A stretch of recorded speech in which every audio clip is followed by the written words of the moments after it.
चलिए देखते हैं एवोगैड्रो हाइपोथेसिस क्या कहती है। एवोगैड्रोज हाइपोथेसिस, देखिए इतनी सी बात है। वो कहते हैं एवोगैड्रो साहब कि अगर similar condition of temperature and pressure पे, similar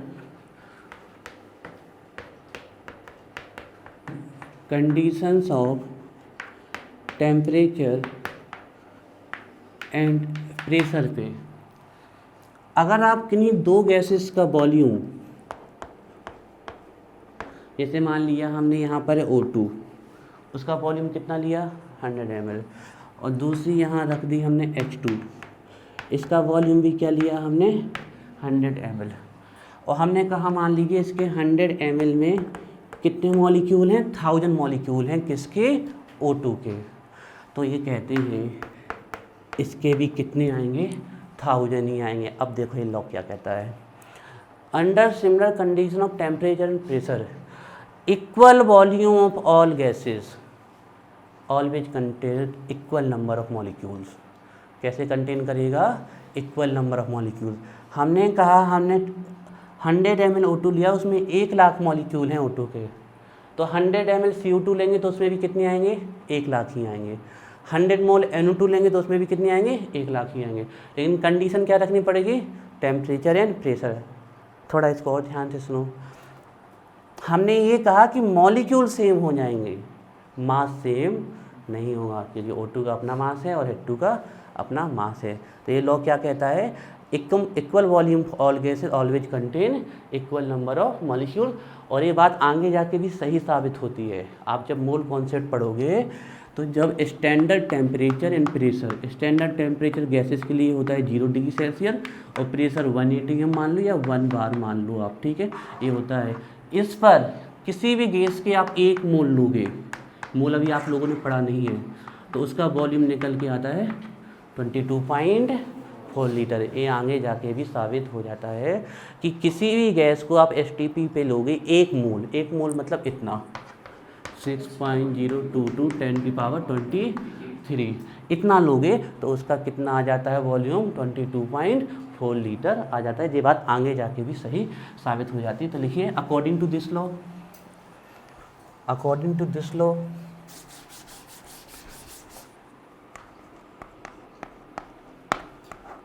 according to this law, under similar conditions of temperature and pressure equal volume of all gases, equal volume of all gases contain equal number of molecules, equal number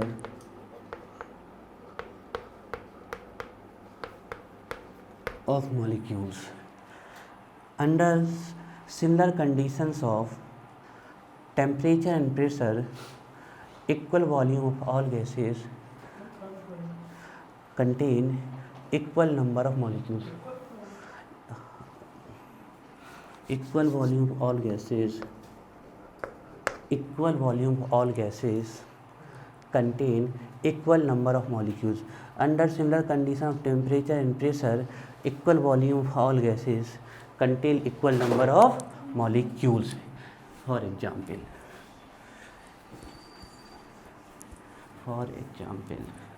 ठीक है, example से समझते हैं इस बात को। Example, यहाँ हमने 2 कंटेनर लिए, एक कंटेनर ये है, एक और कंटेनर ले लेते हैं, कोई दिक्कत नहीं है, और ले लिए। और इन तीनों के केस में हमने टेम्परेचर एंड प्रेशर को क्या रखा हुआ है, T एंड P को हमने क्या रखा हुआ है, सिमिलर रखा हुआ है, सिमिलर रखा हुआ है। मतलब कैसा रखा हुआ है, कांस्टेंट रखा हुआ है। और इसमें लिया हमने, इसमें है आपकी O2 100 ml, ठीक है। इसमें है आपकी H2 और ये भी कितनी है, 100 ml ही है। और इसमें हमने आपकी कोई भी गैस ले लो, हमने ले ली Cl2 और ये भी कितनी है, 100 ml है। तो मान लीजिए अगर इसमें X मॉलिक्यूल आएंगे तो इसमें भी कितने आएंगे, X ही आएंगे, X मॉलिक्यूल ही इसमें भी आएंगे और उसमें भी X आएंगे। नोट करो, तीनों में लिख देते हैं, बना लो जल्दी से।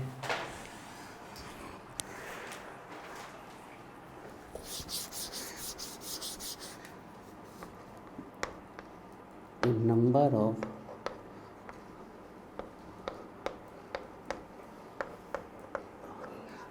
अब इस बात से हम बहस नहीं कर सकते कि हम लड़ जाएं उनसे जाके कि ऐसा कैसा हो गया। भैया उनने एक्सपेरिमेंट करके बताया, हमें याद करना पड़ेगा।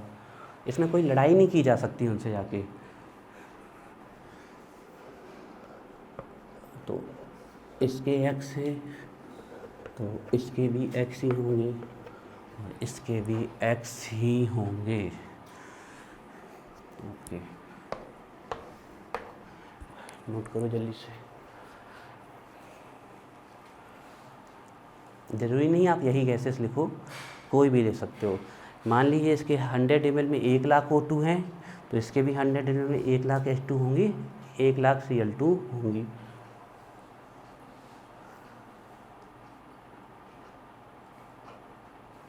ठीक है, चलिए लिखिए।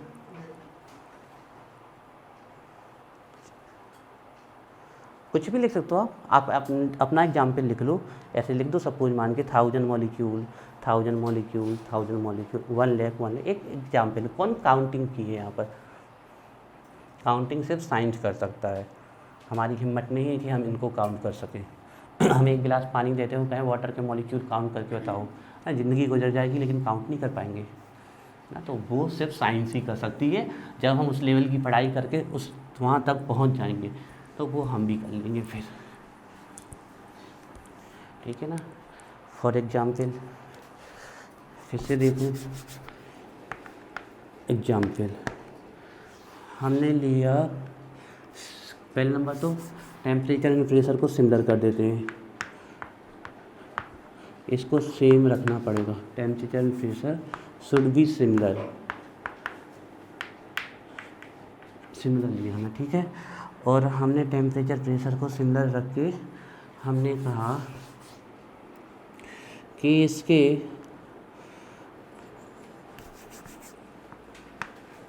$50 ml O2 में जो मॉलिक्यूल्स हैं वो कितने हैं, X। तो 50 ml H2 में मॉलिक्यूल कितने आएंगे, X। तो अब बताओ 100 ml N2 में कितने मॉलिक्यूल आएंगे, 2X। समझ रहे हो ना बात को? क्लियर हो रही है बात? ये डबल क्यों हो गए? कि वॉल्यूम क्या कर दिया हमने, डबल कर दिया। और हमने लिख दिया 25 ml CO2, तो ये कितने हो जाएंगे, 1/2 X/2। बात समझ में आ रही है ना? नोट करो इस एग्जाम्पल को जल्दी से। ये मॉलिक्यूल्स लिखे हैं ना।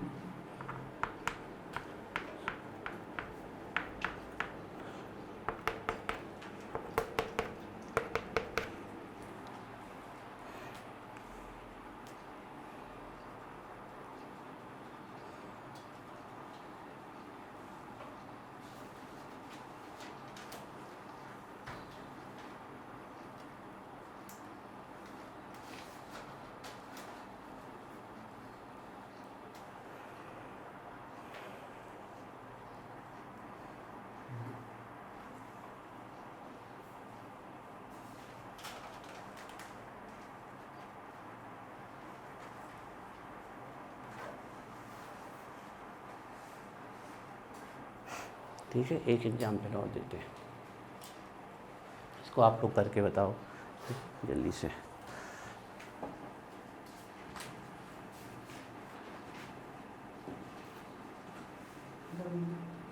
हो गया, चलिए अब इसको आप लोग बताओ ना करके हमें जल्दी से। x मान लो, y मान लो, उससे कुछ नहीं है।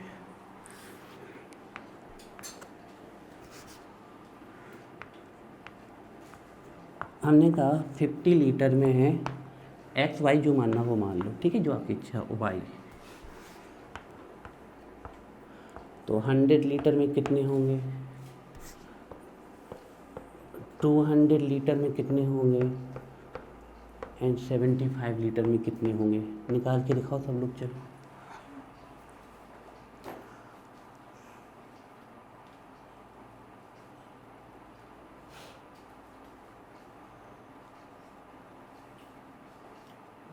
हो गया,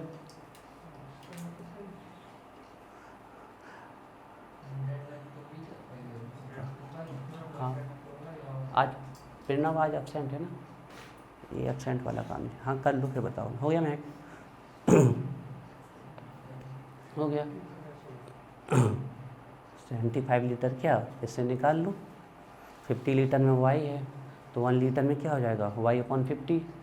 तो 75 लीटर में क्या हो जाएगा, 1/50 अपॉन 75। 1 की वैल्यू निकाल के सॉल्व कर लो। हो गया सबका, बताओ मैं कितना आया। हाँ एंड अभी नहीं हुआ, चलो ठीक है कर लेते हैं। देखिए अगर 50 लीटर में वाई है तो आपके 100 लीटर में कितने हो जाएंगे, 2y, 2 टाइम्स है, और ये कितने टाइम्स है, 4 टाइम्स 4y, ठीक है ना। यहाँ हम देखें 50 लीटर में कितने हैं y, तो 1 लीटर में कितने हो जाएंगे आपके y/50। 50 लीटर में कितने हैं y, तो 1 लीटर में कितने हो जाएंगे y/50। तो 2 लीटर में कितने होंगे, 2 से मल्टीप्लाई कर देंगे, तो 75 लीटर में कितने होंगे y/50 इंटू 75। यहाँ से कर दें आपका, तो आपका 25 2 जा 50 और 25 3 जा 75, तो 3y/2, तो इसका आंसर आएगा 3y/2।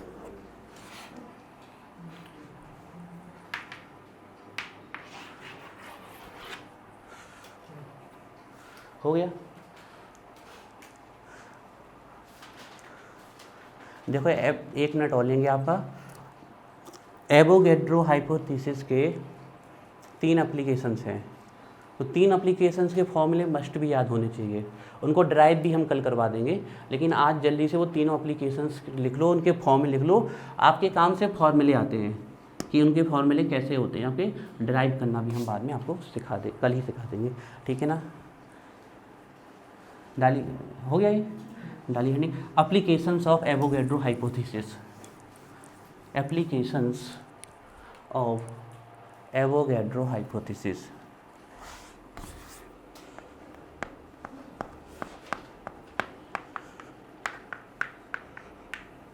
Applications of Avogadro's hypothesis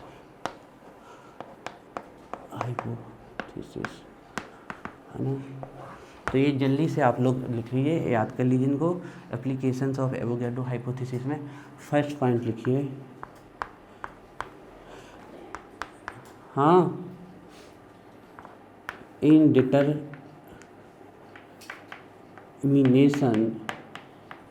indetermination of atomicity of gas, indetermination of atomicity of gas, indetermination of atomicity of gas। देखिए एटॉमिसिटी किसके इक्वल होती है,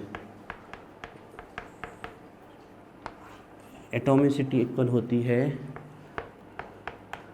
number of atoms present in a molecule, present in a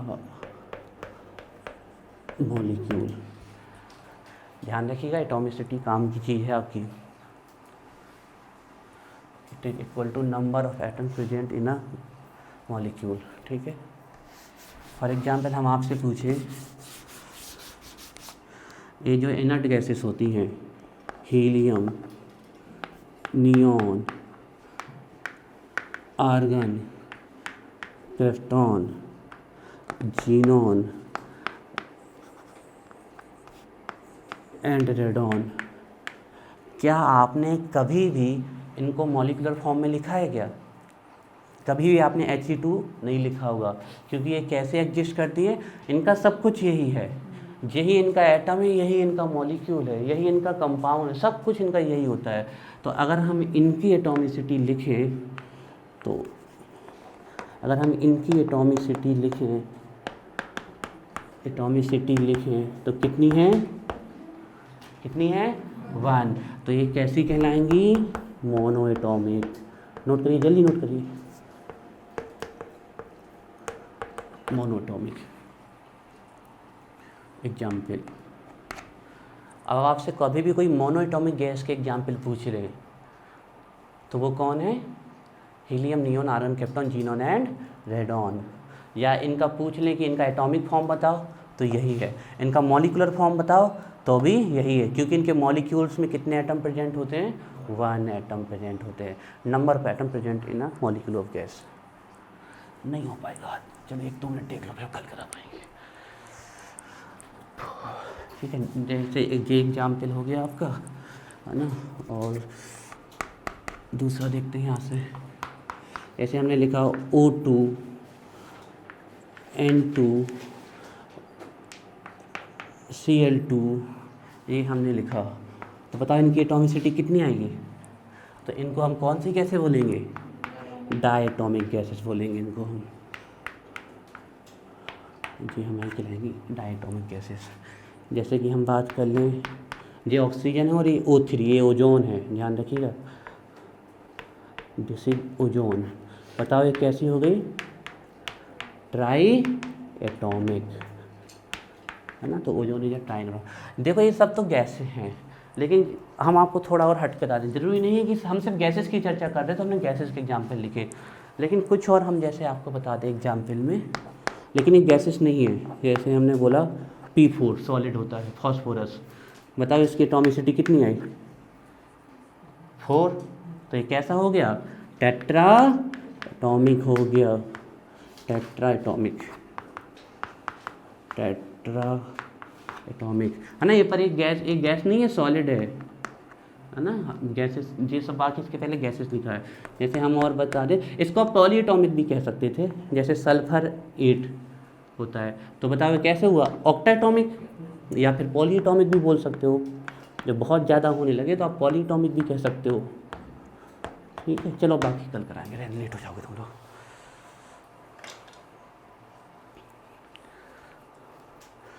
tetra atomic, diatomic और ये right.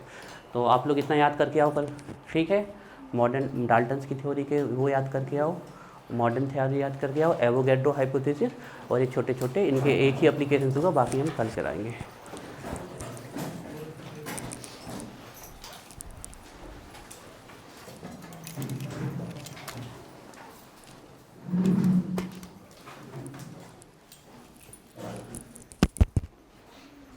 क्या बताया था हमने?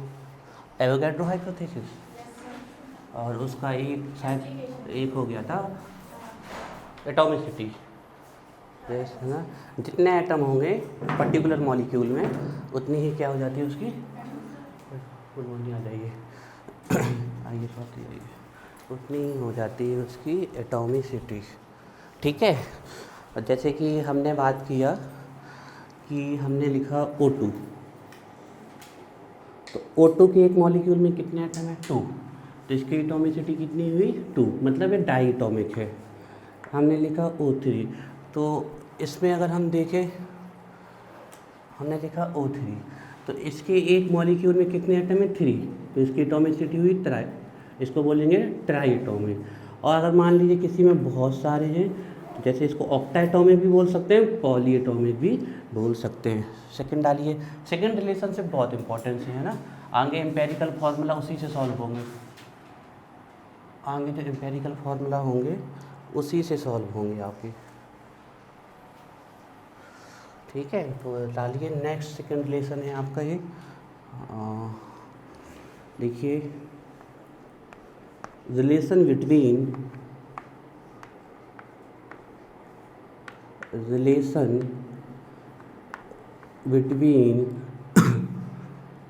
Molecular mass, relation between molecular mass and vapour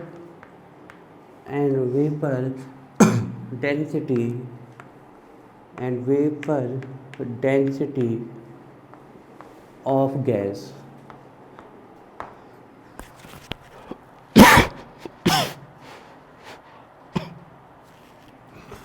Relation between molecular mass and vapor density of gas। देखो इसमें हम पूरा फॉर्मूला ड्राइव करके बता देते हैं, लेकिन आपके काम का सिर्फ क्या है वो आप सीधे पहले डायरेक्ट पकड़ लो, उससे ज़्यादा की ज़रूरत आपको कभी नहीं पड़ने वाली है।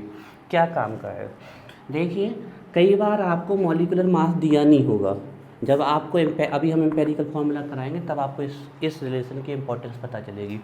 कई बार आपको मॉलिक्यूलर मास दिया नहीं होगा किसी एलिमेंट का, ऐसे सपोज कोई एलिमेंट बोल दिया जाएगा या कह दीजिएगा सपोज कर लो कोई फार्मूला, उसका मॉलिक्यूलर मास दिया नहीं होगा, हमें दी गई होगी वेपर डेंसिटी हमें बताई गई होगी। तो अगर आप वेपर डेंसिटी को 2 से मल्टीप्लाई कर दो तो हमें क्या मिल जाता है, मॉलिक्यूलर मास। आ जाओ आज, तो हमें मिलता है मॉलिक्यूलर मास। वेपर डेंसिटी कहाँ से आती है वो हम बता देते हैं, एक्सपेरिमेंटल तरीका कैसे होता है। तो हमारे लिए जो सबसे काम का फॉर्मूला है, लिख लीजिए पहले, आप इसको ड्राइव भी कर देते हैं हम। मॉलिक्यूलर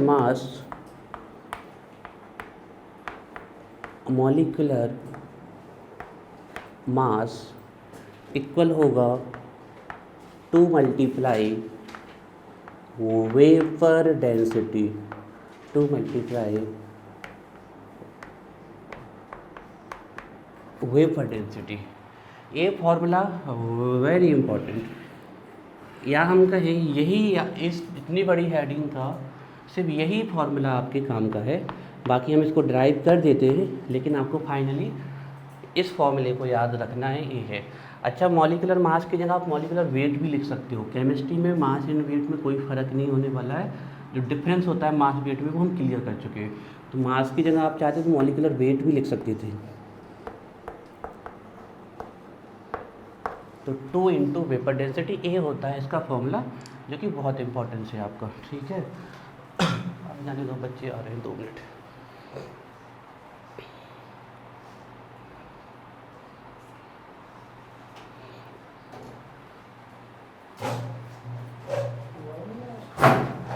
आप तो खुद अभी आए हो, आप तो गेट लगा के आया करो, मॉस्किटो आ जाएंगे तब अंदर।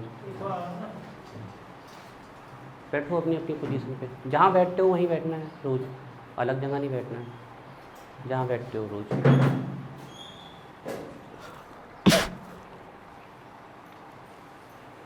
जल्दी आना था ना, आज जल्दी आना था, आओ जल्दी आओ। संदीप, कहाँ बैठते हो रोज़? तो वहीं जहाँ रोज़ बैठते हो वहीं, चेयर नहीं बदलनी है। हाँ, आज जल्दी आना था ना, नहीं पता आपको ये बात? कल हमने कहा था कि आज 6:15 पे आना है, ऐसे अनजान बन गए हो। 6:15 हो गई महक, ध्यान ही नहीं था। बैठो चलो।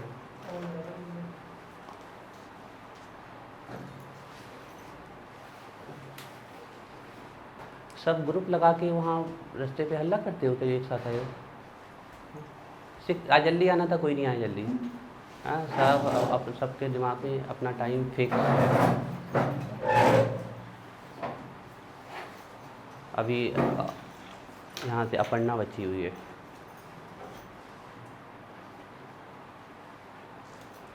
वाइट तो लगभग पूरे आ गए।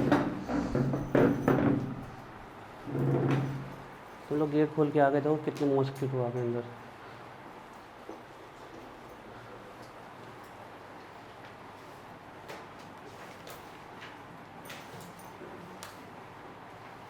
डालो हेडिंग सब लोग। Relation between molecular mass and Avogadro hypothesis का सेकेंड एप्लीकेशन है। फर्स्ट हमने बताया था atomicity, molecular mass into equal two into vapour density होता है।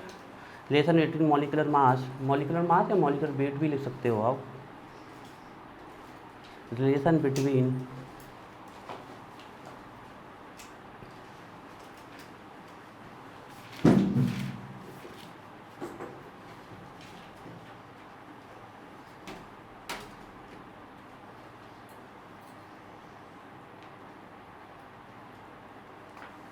साथी वहाँ से बोर्ड दिखता है आपको? चलिए अब वेट नहीं करते, अब सबको पर्याप्त समय दे दिया आने का। देखिए सेकेंड एप्लीकेशन है एवोगैड्रो हाइपोथेसिस का, ठीक है। Relation between molecular mass and vapour density of gas, ये आपकी हेडिंग है। देखो पहले नंबर ध्यान से बात सुनो हमारी। इस रिलेशन में सिर्फ एक फॉर्मूला का काम है, सिर्फ एक ही फॉर्मूले का काम है कि आपको ध्यान रखना है भविष्य में जाके आप अभी कुछ समय बाद एम्पेरिकल फार्मूला डिराइव करना सीखने वाले हैं। तो वहाँ पर कई बार मॉलिकुलर मास नहीं दिया जाएगा। अब आप लोग कहोगे सर मॉलिकुलर मास तो हम एलिमेंट का जानते हैं, निकाल लेंगे, या मॉलिक्यूल, अरे वो मॉलिक्यूल ही नहीं बताया जाएगा आपको, ABC करके कुछ बोल दिया जाएगा। तो उस केस में आपको क्या बताई जाएगी? वेपर डेंसिटी, उसकी एक्सपेरिमेंटल तरीके से निकाली जाती है वेपर डेंसिटी। और किसी की भी अगर आपको वेपर डेंसिटी पता है तो अगर आप 2 से मल्टीप्लाई कर दोगे तो उसका क्या निकल आता है? Molecular mass. Very important formula है, बार बार हम कह रहे हैं कि इस रिलेशन में एक फॉर्मूला हम ड्राइव करके बता देते हैं, लेकिन फाइनली आप इस फॉर्मूले को याद रखिए, आगे भविष्य में काम आने वाला है कि कभी भी आपको मॉलिकुलर मास नहीं दिया जाएगा। एम्पेरिकल फार्मूला, मॉलिकुलर फार्मूला जब आप ड्राइव करेंगे तो वहाँ वेपर डेंसिटी दी जाएगी आपको, और उसकी सहायता से आप 2 से मल्टीप्लाई करके मॉलिकुलर मास। तो इस रिलेशन को हाईलाइट करके लिख लीजिए, तो इस रिलेशन को हम ड्राइव करके बताते हैं आपको कैसे आ जाएगी। सब लोग लिखिए फर्स्ट।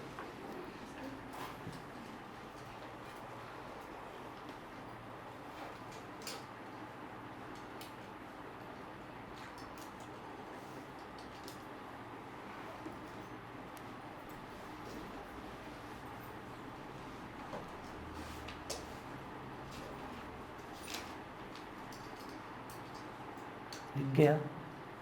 चलिए अब अपना लिखो, हेडिंग बाद में लिखना अपना, ठीक है। इस फॉर्मूले को लिखो सबसे पहले।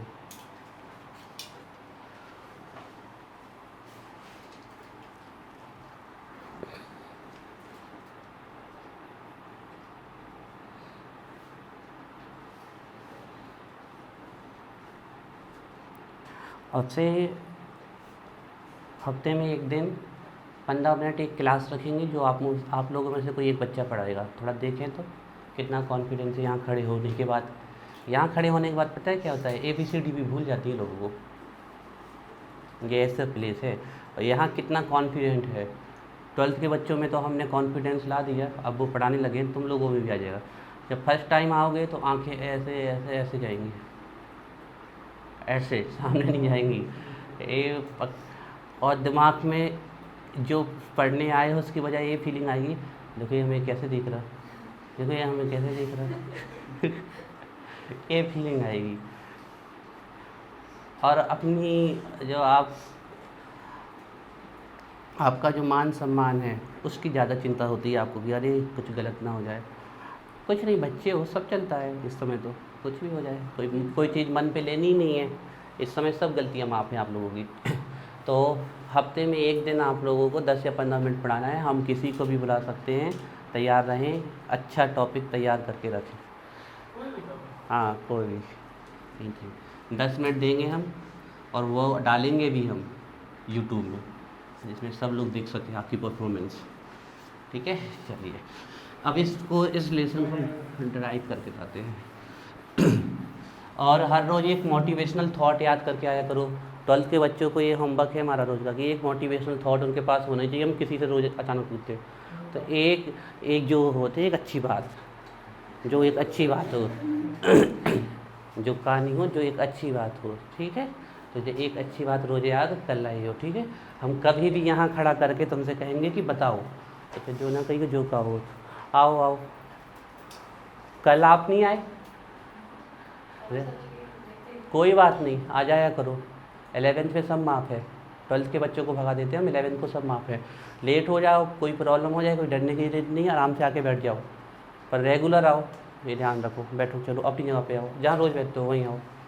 हाँ, सीट बिल्कुल फिक्स है, यहाँ आओ ना, क्या दिक्कत है, क्या दिक्कत है। चलिए देखिए रिलेशन कैसे आया, कैसे निकाला जाता है।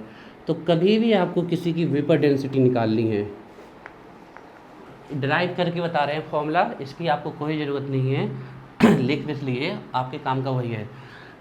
कभी कभी बड़े बड़े कॉम्पिटिटिव एग्जाम में पूछा गया है 1 मार्क्स का ऑब्जेक्टिव कि वेपर डेंसिटी किसके रेस्पेक्ट में निकाली जाती है, तो ये आपके काम का है। वेपर डेंसिटी हाइड्रोजन गैस के रेस्पेक्ट पे निकाली जाती है, हाइड्रोजन को स्टैंडर्ड माना गया है। तो किसी भी गैस की आपको वेपर डेंसिटी निकालनी है तो उस गैस की डेंसिटी पता होनी चाहिए आपको, डेंसिटी ऑफ गैस पता होनी चाहिए आपको। और इस गैस की डेंसिटी के लिए हाइड्रोजन गैस की डेंसिटी को स्टैंडर्ड माना गया है। And density of hydrogen gas जो कि पहले से निकाल रखी है स्टैंडर्ड फॉर्म में। तो डेंसिटी ऑफ गैस आपको पता हो और डेंसिटी ऑफ हाइड्रोजन गैस पता हो तो आपको क्या पता चल जाएगी, वेपर डेंसिटी। ये फॉर्मूला लिखते चलिए 1 बाई 1 स्टेप। इस डेरिवेशन का कोई मतलब नहीं है, हम बार बार कह रहे हैं, फाइनली आपको फॉर्मूला याद रखना है, molecular mass into 2 into vapour density. यहाँ से एक चीज़ ध्यान रखिएगा, ऑब्जेक्टिव में पूछ लिया जाता है कि वेपर डेंसिटी किसके रेस्पेक्ट में निकाली जाती है, तो आपके काम का है with respect to H2 gas, ठीक है, with respect to H2 gas. अब देखिए डेंसिटी अपॉन क्या होता है, डेंसिटी इक्वल क्या होता है, मास अपॉन वॉल्यूम। तो हम कह रहे हैं डेंसिटी ऑफ गैस पता होनी चाहिए, इसका मतलब है हमें उस गैस का क्या पता होना चाहिए, मास, किसमें, एक पर्टिकुलर वॉल्यूम में पता होना चाहिए, यही होता है ना, ठीक है ना। मास ऑफ गैस पता होना चाहिए हमें in a certain volume, in a certain volume, mass of gas in a certain volume पता होना चाहिए। ध्यान से सुनो, किसी की डेंसिटी क्या होती है, मास अपॉन वॉल्यूम, तो उस गैस का हमें मास पता होना चाहिए उसकी फिक्स्ड वॉल्यूम में। और ध्यान रखना जितने वॉल्यूम में आपने इसको लिया है, इस गैस को लिया है, सेम वॉल्यूम में किसको लोगे, हाइड्रोजन को लोगे, बिल्कुल सेम में। तो देखिए यहाँ पर क्या होगा, mass of H2 gas in a same volume, same volume मतलब किससे कंपेयर कर रहे हैं हम, ऊपर वाले से, ध्यान रखिएगा। और ये जो टोटल मेजरमेंट जाएगा इसके लिए एक फिक्स्ड टेम्परेचर और फिक्स्ड प्रेशर रखा जाएगा, अलग अलग टेम्परेचर पर रिजल्ट अलग अलग आएंगे। तो जनरली यहाँ पर जो स्टैंडर्ड रख लिया जाता है वो किसका रख लिया जाता है, STP का रख लिया जाता है, बिल्कुल सेम होना चाहिए दोनों के लिए, नोट करो।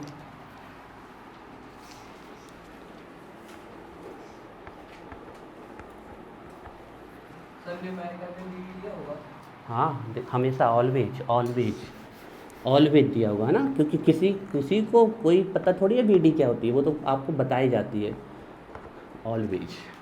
तो देखिए मास of gas in certain volume and mass of H2 gas in a same volume, मतलब दोनों तरफ वॉल्यूम क्या है, ऊपर नीचे क्या है, सेम है, तो वॉल्यूम वॉल्यूम कैंसिल हो जाएगा, ठीक है ना। अब क्या बचा है यहाँ पर, मास ऑफ गैस, और यहाँ पर क्या बचा हुआ है, मास ऑफ H2 गैस। तो यहाँ हमने लिखा मास ऑफ, पर कितनी गैस का, मास ऑफ गैस तो है लेकिन कितनी गैस का, 1 मॉलिक्यूल का, 2 मॉलिक्यूल का, 3 मॉलिक्यूल का, नहीं पता, तो हम लिख देंगे कितने का, N, mass of N molecule of gas. पूरा मेजरमेंट एसटीपी पे चलेगा, ध्यान रखिएगा। Mass of one molecule of gas, तो उतने ही मास हमें किसका लेना पड़ेगा, H2 का, बिल्कुल सेम होना चाहिए। Mass of an molecule of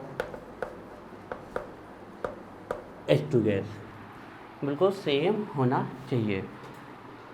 vapour density यहाँ से देखो पकड़ने वाला पॉइंट ये है, बाकी आपका डेरिवेशन कोई काम का नहीं है, फॉर्मूला याद होना चाहिए। और एक छोटा सा ऑब्जेक्टिव आ जाता है कि वेपर डेंसिटी किसके रेस्पेक्ट में निकाली जाती है, तो वो पता होना चाहिए, density with respect of hydrogen gas. तो mass of an molecule of gas, mass of आपके an molecule of hydrogen gas लेना पड़ेगा हमें, है ना।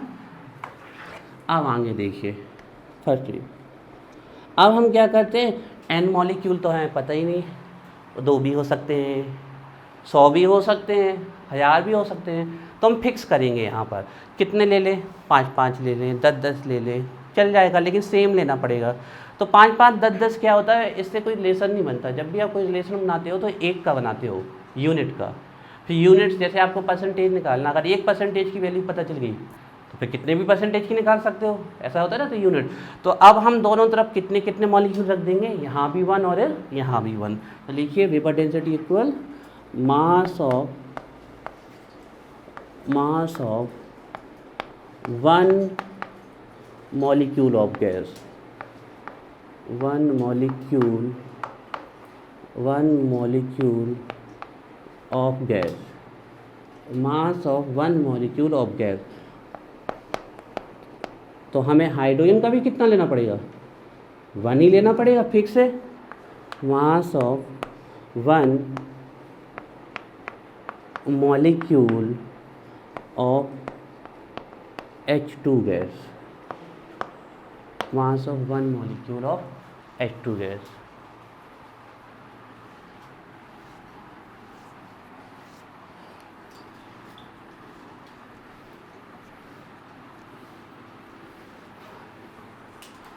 Mass of 1 molecule of gas. अच्छा, किसी की एक मॉलिक्यूल का जो मास है होगा उसी को तो मॉलिक्यूलर मास बोलेंगे। हमने कहा H2O का मास क्या है, तो इसके एक मॉलिक्यूल का मास कितना होता है, 18, तो ये क्या कहलाएगा, मॉलिक्यूलर मास। तो हमारा वेपर डेंसिटी इक्वल हो जाएगा mass of 1 molecule of gas, मतलब क्या हमारा मॉलिक्यूलर मास, है ना, मॉलिक्यूलर मास, है ना। और mass of 1 molecule of gas हमें पहले से पता, हाइड्रोजन गैस, हाइड्रोजन गैस के 1 मॉलिक्यूल में कितने हाइड्रोजन एटम होते हैं, 2। तो एक हाइड्रोजन का मास कितना होता है, 1, तो 2 का कितना हो जाएगा, 2। Mass of 1 molecule of H2 gas हमें पहले से पता, तो यहाँ पर कितना आ जाएगा, 2। तो देखिए हमारा रिलेशन क्या बन जाएगा,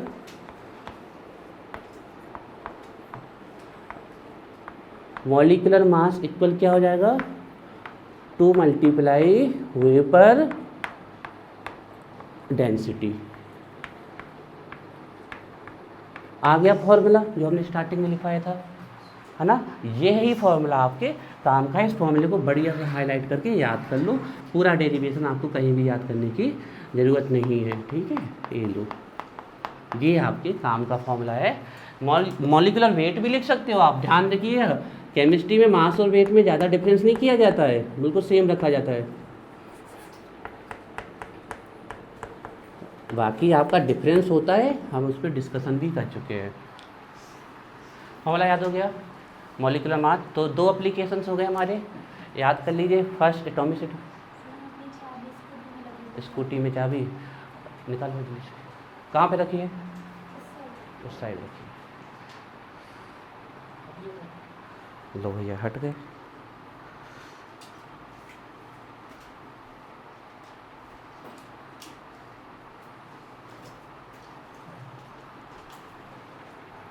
लिख गया, रिलेशन याद हो गया।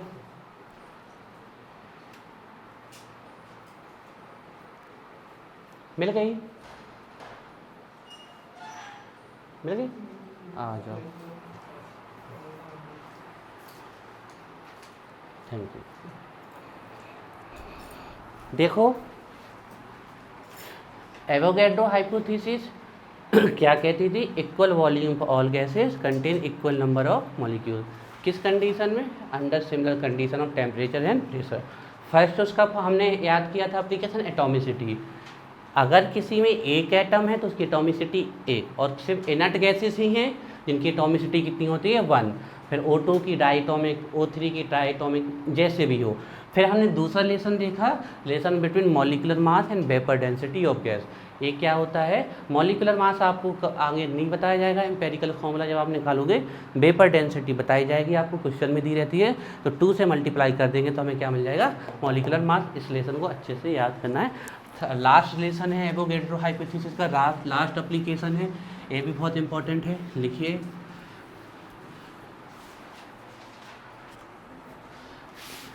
रिलेशन बिटवीन, थर्ड एप्लीकेशन है, third one application,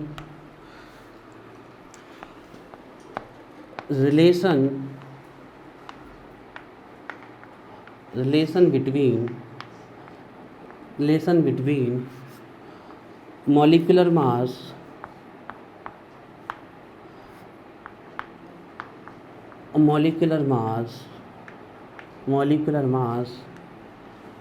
and molar volume.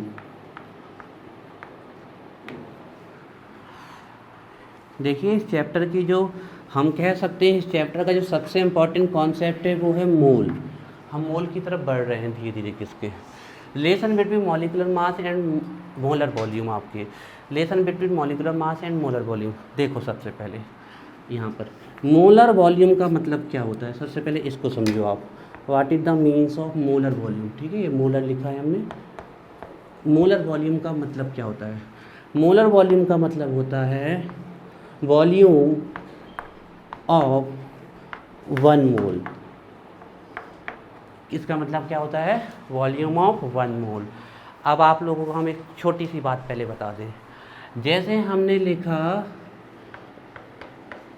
H2 या कुछ भी लिखा H2 और हमने लिखा 1 मोल H2, सिर्फ इसमें पहले फ़र्क करना सीख लो। ठीक है, किसी ने बोला 1 मॉलिक्यूल H2 और किसी ने बोला 1 मोल H2, तो इसका फ़र्क क्या है। 1 मोल H2 का मतलब है H2 ही, जिसमें हाइड्रोजन के एटम्स कितने हैं, 2 हैं। लेकिन 1 मोल H2 का मतलब है कि कितने मोल H2 है, 6.022 10⁻23 H2 है। ध्यान से सुनो, 1 मोल H2 का मतलब है कितनी H2 है, 6.022 10⁻23 H2 है। H2 है ये, H2। एक H2 में कितने हाइड्रोजन के एटम होते हैं, 2। तो कोई पूछ ले 1 मोल H2 में हाइड्रोजन के मॉलिक्यूल कितने हैं, तो इतने हैं। लेकिन हाइड्रोजन के एटम पूछ ले तो किससे मल्टीप्लाई करना पड़ेगा हमें। ये फिर से हम बताते हैं, धीरे धीरे करके मोल की तरफ बढ़ने वाले, तो हम फिर से समझाते हैं। कभी भी लिखा 1 मॉलिक्यूल H2 मतलब 1 मॉलिक्यूल H2, 2 हाइड्रोजन। लेकिन कहीं लिख दिया 1 मोल H2, इसका मतलब है कितने H2 के मॉलिक्यूल्स, इतने H2 मॉलिक्यूल्स। तो इसमें H2 के एटम्स कितने होंगे, 2 से हमें मल्टीप्लाई करना पड़ेगा।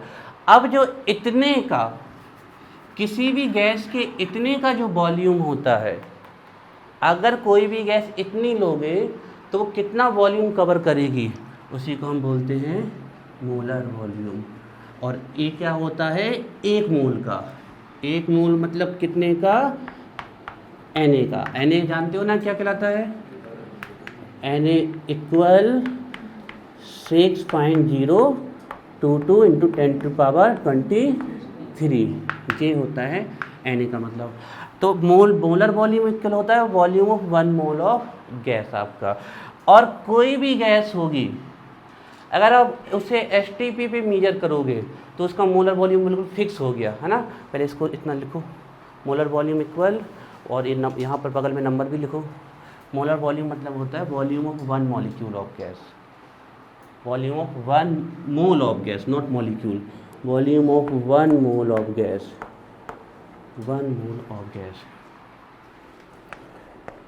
at STP it is equal to 22.4 litre for any gas,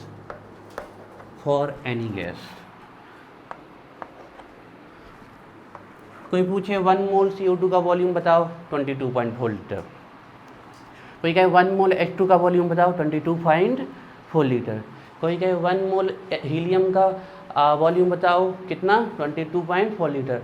तो अगर कोई भी गैस 1 मोल होगी तो उसका वॉल्यूम फिक्स्ड है हमेशा, कितना कवर करेगी वो 22.4 लीटर कवर करेगी, ध्यान रखिएगा। तो at STP it is equal to 22.4 litre of any gas.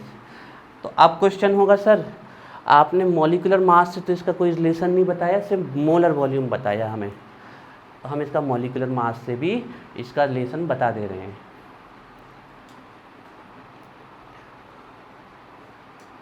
अब आज से कोई पूछे मोलर वॉल्यूम का मतलब क्या होता है, तो आपको ध्यान रखना है 1 मोल किसी कोई गैस जितना वॉल्यूम कवर करेगी वही क्या कहलाएगा मोलर वॉल्यूम। और STP पे कोई भी गैस हो, जितनी भी नॉन गैस हैं आपकी, कोई भी गैस हो, पक्का है वो कितना वॉल्यूम कवर करेगी 22.4 लीटर। तो आपको ध्यान रखना है कि मोलर वॉल्यूम कितना होता है 22.4 लीटर, लेकिन कंडीशन कौन सी रखी गई है STP, ये ध्यान रखिएगा। अब आगे थोड़ा सा बताते हैं, इस बात को ध्यान रखिएगा, आगे ये हेल्प करने वाली है, ठीक है।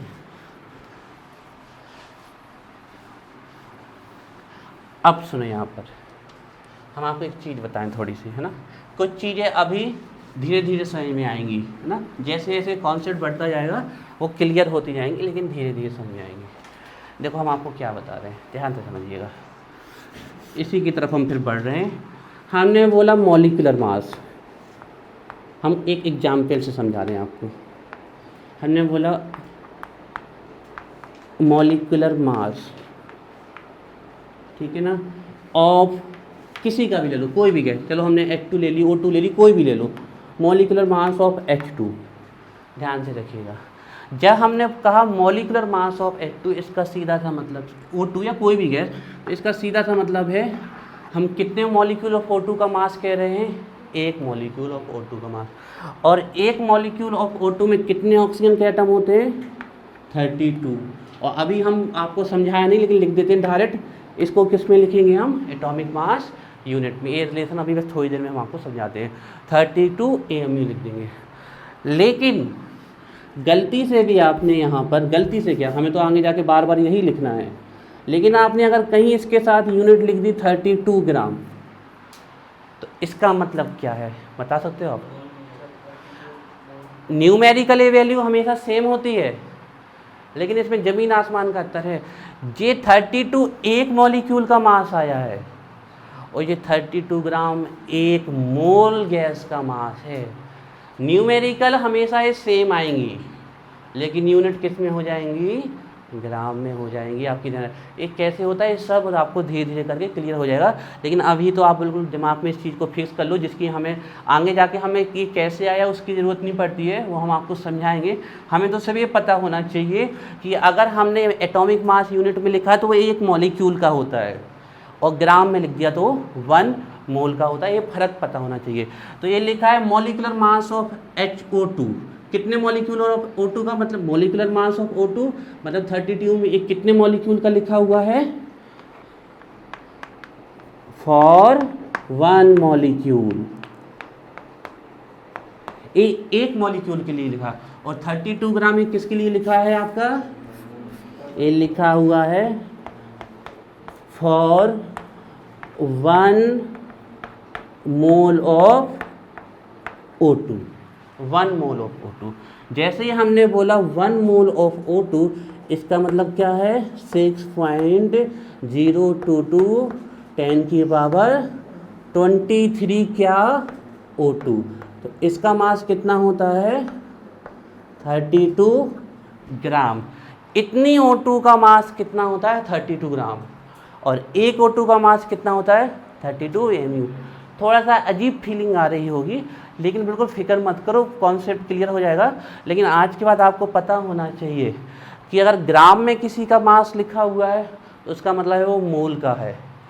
कितने का मतलब इतने का मास है।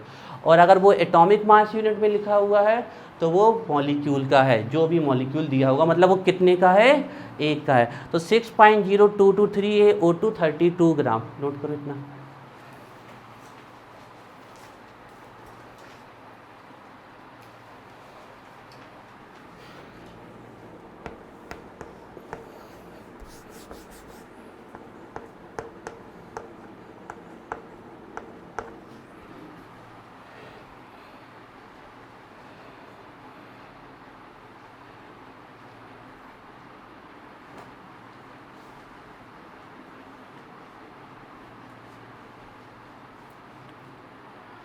बिल्कुल दिमाग को खोल के रखना है। अपने दिमाग में अपने मन से कोई भी कॉन्सेप्ट नहीं बनाने हैं उल्टे सीधे। जो सर बता रहे हैं उसको समझना है लॉजिकली, क्योंकि आगे जाके मोल के क्वेश्चन ढेर सारे आएंगे, कैसे भी आएंगे, आप उन्हें चुटकियों में सॉल्व कर जाएंगे अगर कॉन्सेप्ट समझ में आ गया। अच्छा,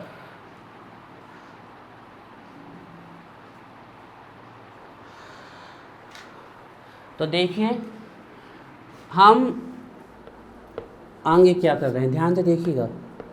ठीक है, हमने लिखा वॉल्यूम ऑफ, कोई भी गैस हो सकती है, आप किसी भी लिख सकते हो। हमने लिखा volume of 1 mole of O2। ध्यान से सुनिएगा, हमने लिखा volume of 1 mole of O2। इसको हम क्या कहते हैं, मोलर। ये हमारा क्या कहलाता है, मोलर वॉल्यूम। हमने लिखा volume of 1 mole of O2, ये होता है हमारा मोलर वॉल्यूम। और ये हमेशा कितना आएगा, 22.4 लीटर आएगा। जब हमने लिखा volume of 1 mole of O2, इसका मतलब था वॉल्यूम ऑफ 6.022 10⁻23 ऑफ O2।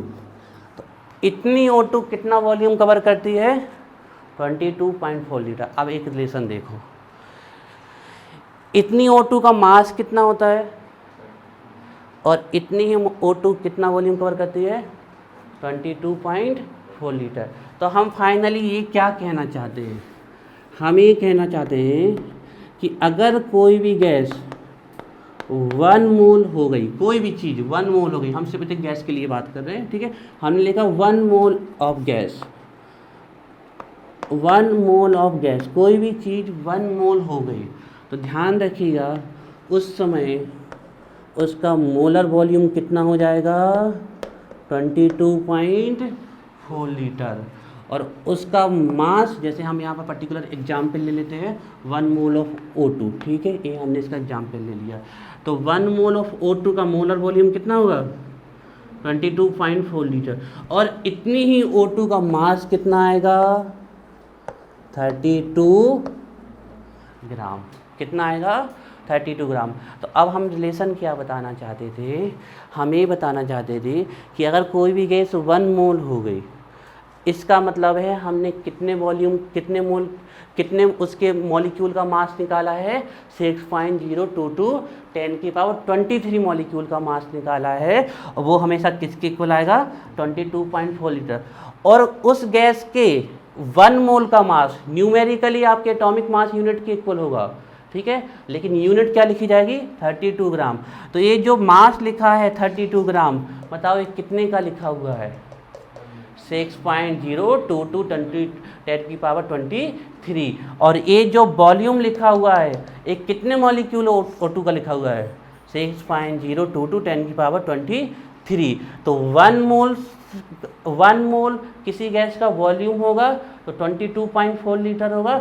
और 1 मोल कोई भी चीज़ होगी तो न्यूमेरिकली सेम होगी, लेकिन यूनिट वाइज कितनी आएगी, ग्राम में आएगी। ये बात आपको यहाँ से इस रिलेशन को आपको अच्छे से नोट कर लेना है। नोट करिए इसको। 1 मोल से मतलब है, आप जानते हो बड़े आसानी से, इससे मतलब था हमारे एवोगैड्रो नंबर से। रिलेशन नोट करिए।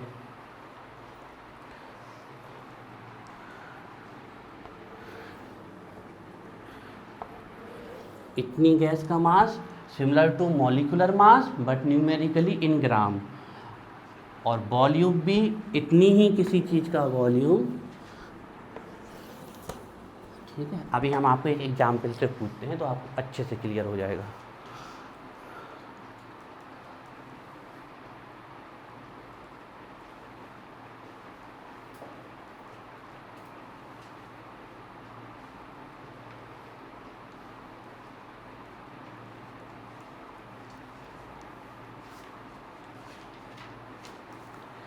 अच्छा, ये जो 32 लिख रहा है ना, 32, ये बहुत छोटी वैल्यू है। ये जो 32 लिखी है बहुत छोटी वैल्यू है। पूछो कैसे? आगे क्या लगा हुआ है? mu, और यहाँ पर हमें कितना मास लेना पड़ेगा?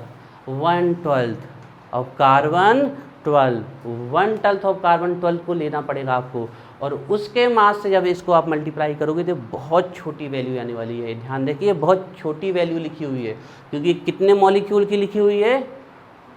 एक मॉलिक्यूल की, और ये बहुत बड़ी वैल्यू है 32 ग्राम। किसी गैस को आप ग्राम में मीजर कर रहे हो 32 ग्राम, तो एक्चुअली में कितनी गैस का या कितने का ये मास है? इतने का मास है। कितना? 6.022 10⁻23। इतना का मास कितना आया है इसका? 32। पर्टिकुलर हमने O2 के लिए लिखा है, कोई और दूसरा एग्जाम्पल भी हम ले सकते थे। ठीक है, एक एग्जाम्पल से और समझते हैं, फिर आगे हम अपने इसी के कॉन्सेप्ट में आते हैं आपके। ठीक है, अगर हम चाहें तो हम आपको रटने की विधि से कॉन्सेप्ट 5 मिनट में क्लियर कर दें कि बस इतना ध्यान रख लो, और लास्ट में हम वो कर भी देंगे कि बस इसको ऐसे याद रखो। लेकिन अगर आपने समझा नहीं कॉन्सेप्ट, फिर न्यूमेरिकल सॉल्व नहीं कर पाओगे। ठीक है, चलिए रब कर देना। चलिए, तो हमारा आपके लिए क्वेश्चन है, क्वेश्चन या एग्जाम्पल जो भी आप समझना चाहें। ठीक है, क्वेश्चन ही बना देते हैं। हमारा आपके लिए क्वेश्चन है 1 मोल O2 H2, 1 मोल O2 H2 N2 O3 CO2 के लिए आपको क्या लिखना है? लिखना है उनका मोलर वॉल्यूम, लिखना है आपको, लिखना है उनका आपको मास। अच्छा, थोड़ा सा एक चीज़ बता दें हम, जैसे आप 1 मोल के मास को लिखते हो ना, 1 मोल के मास को, तो मॉलिक्यूलर मास जो होता है ना, अगर आप उसी में, जैसे आपने बोला मॉलिक्यूलर मास मतलब एक मॉलिक्यूल का मास, लेकिन अगर उसमें ग्राम में लिख दिया तो मतलब क्या हो गया उसको? तो वो 1 मोल का मास हो गया। तो इसको बोलते हैं ग्राम मॉलिक्यूलर मास। 1 मोल के मास को क्या बोलते हैं? ग्राम। जैसे हमने कहा O2 का मास आया 32 AMU, तो एक कितने का मास है? ये सिर्फ मॉलिक्यूलर मास लिखा हुआ है। मॉलिक्यूलर मास मतलब एक मॉलिक्यूल का मास, लेकिन हमने 32 ग्राम लिख दिया, तो एक कितने का है? 1 मोल का।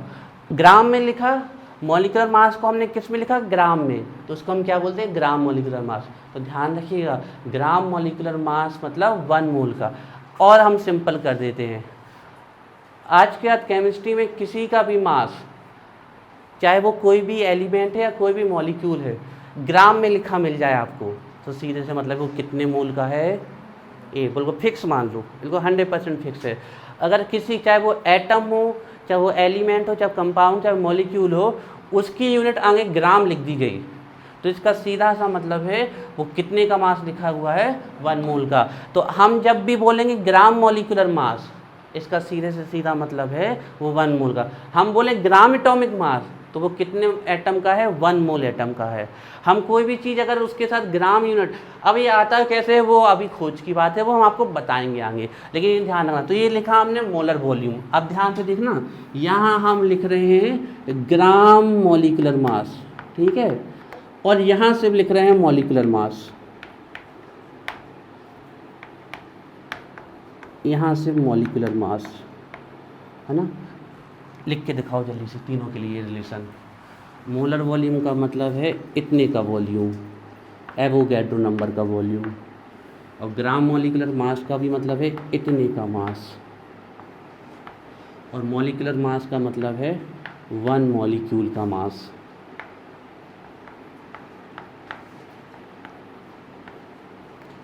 वन मॉलिक्यूल का मास। जल्दी से लिख के दिखाओ मैं।